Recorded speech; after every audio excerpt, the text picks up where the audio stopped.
Okay, today we are going to discuss a project using Canva for Education to create a magazine presentation, which will show your understanding and your use of informational text features. I'm going to show you some examples as I go over the general project instructions. So you are going to choose a topic that you're interested in and that is relevant um, to our choice board. This could be anything from a historical event to a scientific process, social issue, a book review.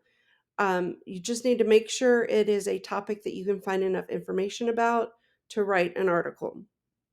You're going to go and research your chosen topic. You're going to use credible sources such as books, academic articles, reputable websites and documentaries. You're going to take notes and keep track of your sources for citation purposes.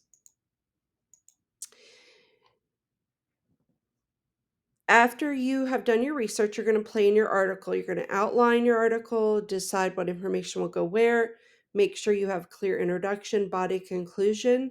You're also going to identify where you will include informational text features such as headings, subheadings, bullet points, sidebars, charts, graphs, images. You must have 8 text features. You're going to write your article, making sure to present information clearly and accurately. Remember to follow the guidelines for good writing, including grammar, punctuation, and spelling. You are going to find or create visual elements to go with your project. If you can't find what you need, you can create your own using some of the tools within Canva. But you are allowed to Google for images, charts, graphs, and infographics that support your article. You're going to design your magazine spread in Canva for Education. We'll go over the instructions in just a minute on how and where everything is located in Canva.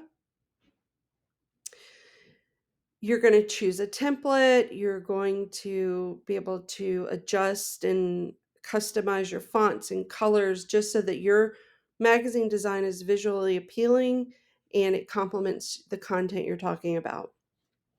You are going to then review your magazine spread, making sure everything is where you want it to be, and then save and submit through Google Classroom. And I will go over how to do all of that in just a minute.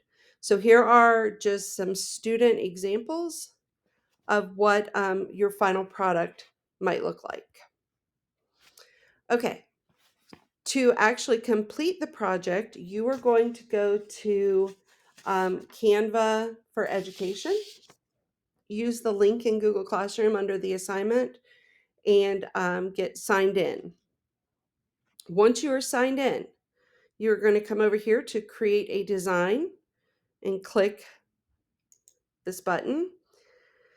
Out of all of your choices, the best one to choose would be educational poster. It will have it already formatted for you into the dimensions that you need. Here's where you get to be creative and choose um, templates and styles that um, match your topic and your preference of what you want this to look like. Over here, you have all of your features. You can add your text.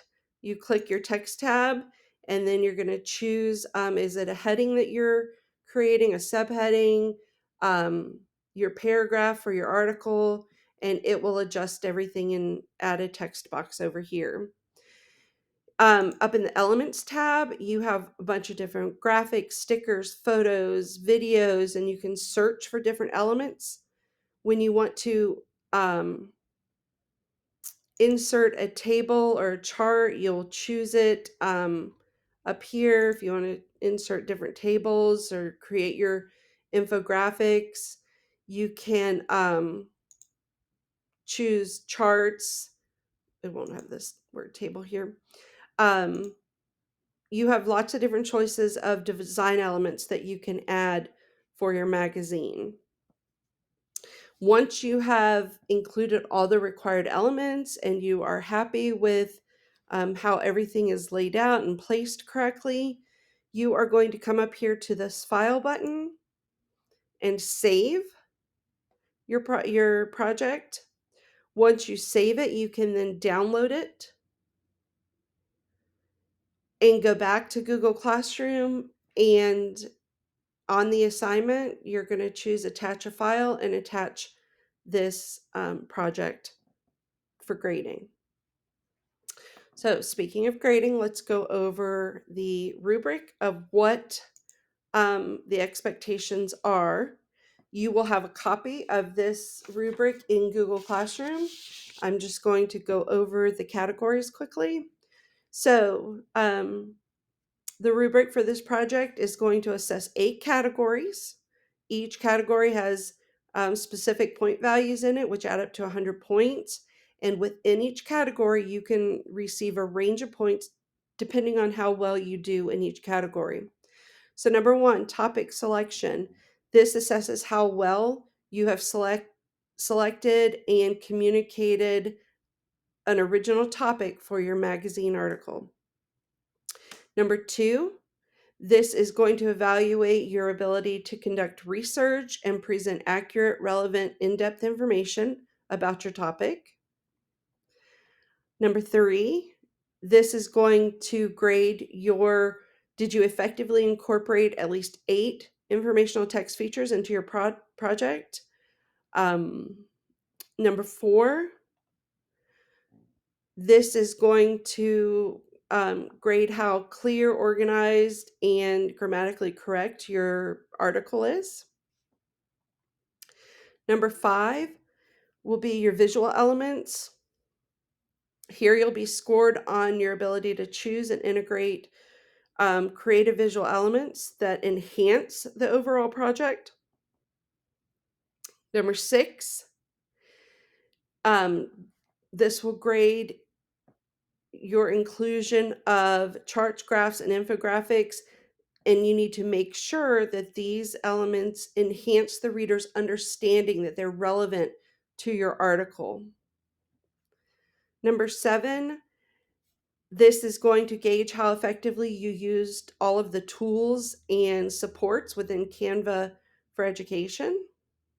And finally, number 8, your overall presentation, is it laid out correctly? Does it have a good engagement, interest factor? Is it visually pleasing? Those elements there. Okay. Ways that this project can be differentiated include for students with special needs, accommodations and modifications can be made to make sure that students are still able to demonstrate their understanding of our learning objective, but adjusting some of the elements to reduce the complexity of the task. For example, students with IEPs or cognitive impairment, the required 8 informational text features could be reduced to 4 or 5. Additionally, they could be provided with a pre-structured template to show where different features need to go. This project can be done if we have computer limitations. Students could create a physical spread using printed materials, glue, poster, board, things of that nature. Extra time can be given for this assignment for students with reading or writing difficulties. They also could be use the text to speech or speech to text tools. Again, our ultimate goal is to provide an opportunity for students to demonstrate their understandings while also taking into mind their accessibility to the technology. Back to Canva for Education and why I chose this tool. There are many different,